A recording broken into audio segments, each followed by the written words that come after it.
Hi everyone, and welcome to my final video in the coverage from the Candidates Tournament 2013. There was a very dramatic finish, with Carlsen losing his round 12 game to Ivanchuk, meaning that Kramnik moved half a point clear of him after a somewhat fortunate win against Aronian. However, Carlsen fought back in the very next round, scoring a win against Radjabov and catching up with Kramnik. As he had more wins, he was ahead on the tiebreak rules going into the final round with their scores tied, so Kramnik went for broke and played the perk against Ivanchuk, and Carlsen was playing Svidler. He got into difficulties and lost, but it didn't matter because Ivanchuk managed to defeat Kramnik, who would have been Anand's challenger if he had simply drawn his final round game, but of course he didn't know that going into it. So fatigue and nerves played a big role in the final standings, and we will see Carlsen take on Anand for the world crown later in the year, and it's certain to be a historic occasion. For today I thought we'd look at one of the other final round games played between Aronian with white and Radjabov with black. Aronian opened with d4, and after knight f6, c4, g6, knight c3, bishop g7, the game is going into the King's Indian defense, which is Radjabov's pet opening, and indeed he's one of the few top grandmasters still willing to play it. Play continued with e4 and d6, which is all normal, and now h3, the Makaganov system, which has several ideas in mind. Generally speaking, black wants to play f5 later in order to generate a kingside attack, and this move h3 prepares g4, which is going to lock down on the f5 square and hinder the f5 push significantly. Also, it prevents bishop g4 and knight g4, so there's no need to worry about the pin with knight f3 or knight g4 being annoying after bishop e3. And black can then aim to play on the central dark squares. If he plays bishop g4 and trades off his bishop for the knight here on f3, he can then play on d4 and e5. And also with this move h3, white can generate a rapid kingside attack if black castles quickly after, for example, bishop e3. No need to worry about knight g4 and then queen d2 and pushing these pawns, and you can very quickly get an attack going. So it's a pretty sharp line, although it looks like an innocuous pawn move. And white will have to be careful if he castles short, because this h3 pawn can become a target. Bishop takes h3 is something that you always have to watch out for in the main lines of the kid with the white side. So Radjabov now castled, and Aronian continued with bishop g5, and this is another approach. The idea is to discourage the immediate e5 push from black, and after playing h3, black will not be forced to give up. White will not be forced to give up the bishop pair after h6 and bishop h4, g5. Bishop g3, the bishop can come back to h2 if knight h5. But it's pretty unlikely that black will play this way because it's very weakening for his kingside, but it's another of the benefits of this move, h3.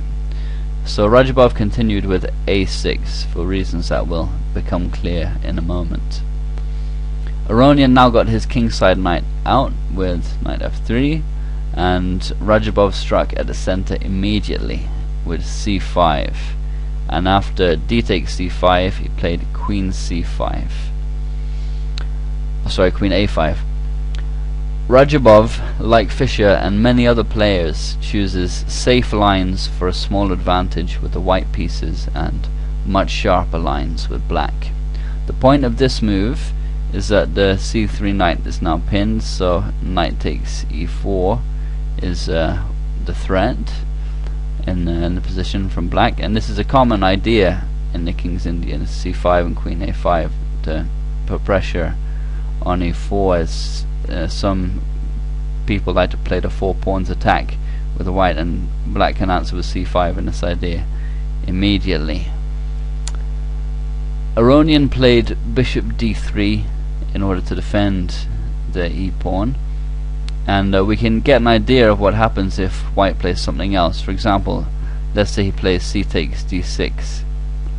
Now comes knight takes e4 with a huge pressure on c3, knight, the queen and the bishop all bearing down, and as well as that there's two pieces attacking the bishop on g5, the queen and the knight.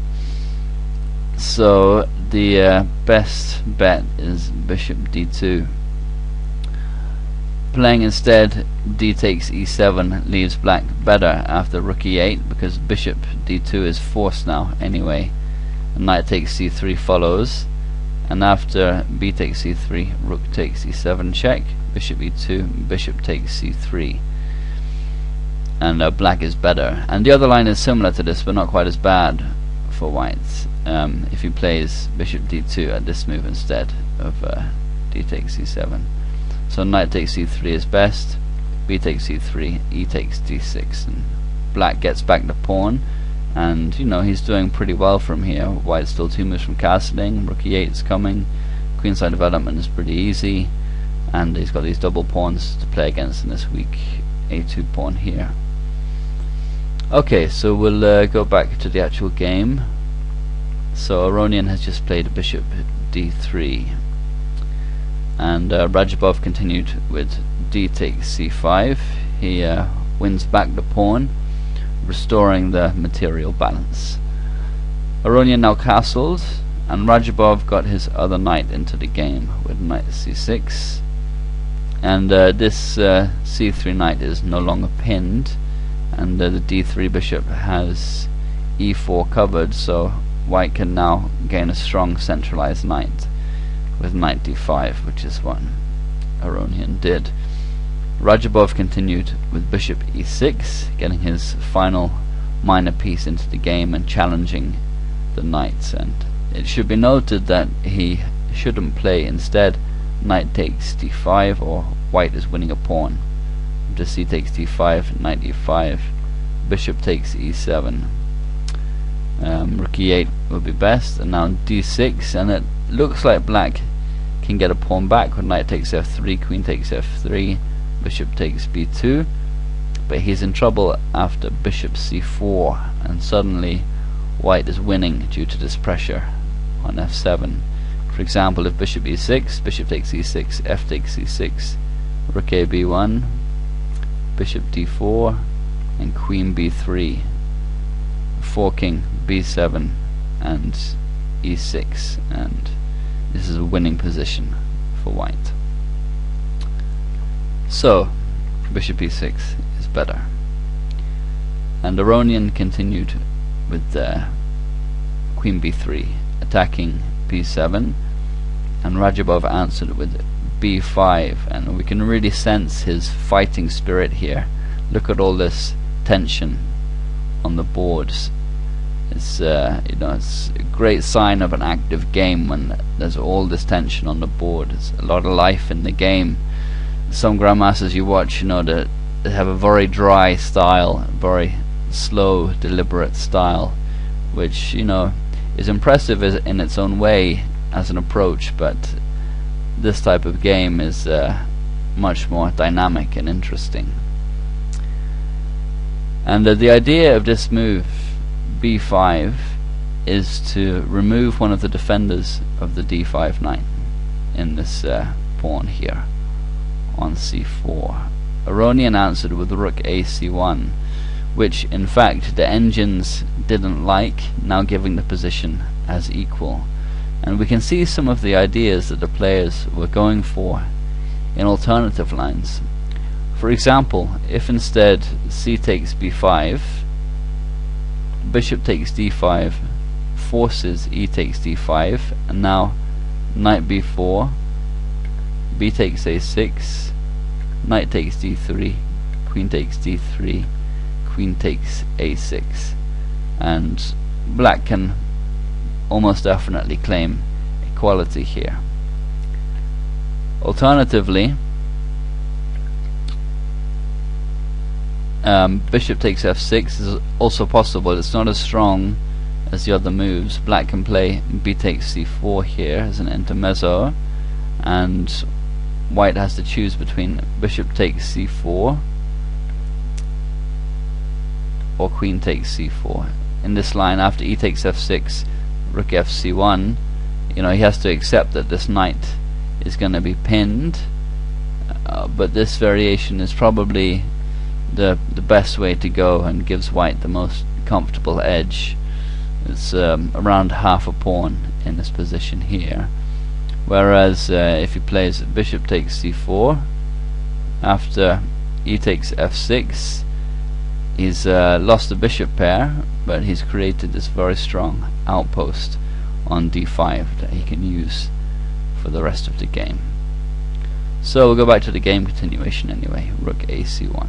Okay, that's the end of part 1.